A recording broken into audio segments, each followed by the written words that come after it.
High বন্ধুরা, আশা করি তোমরা সকলেই ভালো আছো। আমি শামসুদ্দিন, সবাইকে এসআরএম একাডেমিতে স্বাগত। আজকের যে আমি টপিকটা নিয়ে আলোচনা করতে চলেছি সেটা হলো এসআইআর। এসআইআর হলো স্পেশাল ইন্টেন্সিভ রিভিশন, মানে পুরানো তালিকা নতুন করে যাচাইকরণ।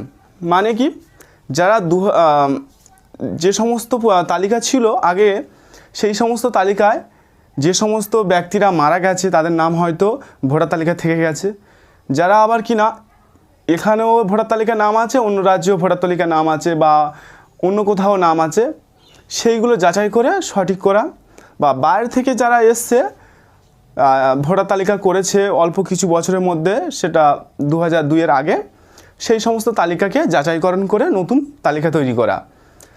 এসআইআর লাস্ট হয়েছিল 2002 সালে।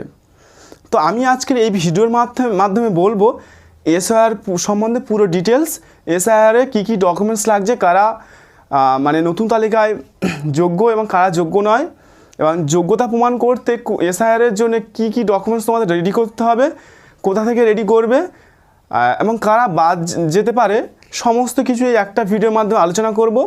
তোমরা অবশ্যই ভিডিওটাকে পুরোটা দেখবে এবং ভিডিওটাকে লাইক শেয়ার করে বন্ধুদের কাছে, যাতে অন্যদেরও সুবিধা হয়ে যায় জানতে যে এসআইআর সম্বন্ধে বিষয়টা অবগত থাকলে তারা ডকুমেন্টস রেডি করতে পারবে, তাদের সমস্যার সম্মুখীন হতে হবে না। তোমরা ভিডিওটা অবশ্যই দেখতে নিচে আমি ফুল ভিডিও লিঙ্ক দিয়ে দেবো, সেই ভিডিও লিঙ্কে মেরে পুরো ভিডিওটা দেখবে। ওকে, থ্যাংক ইউ, ধন্যবাদ।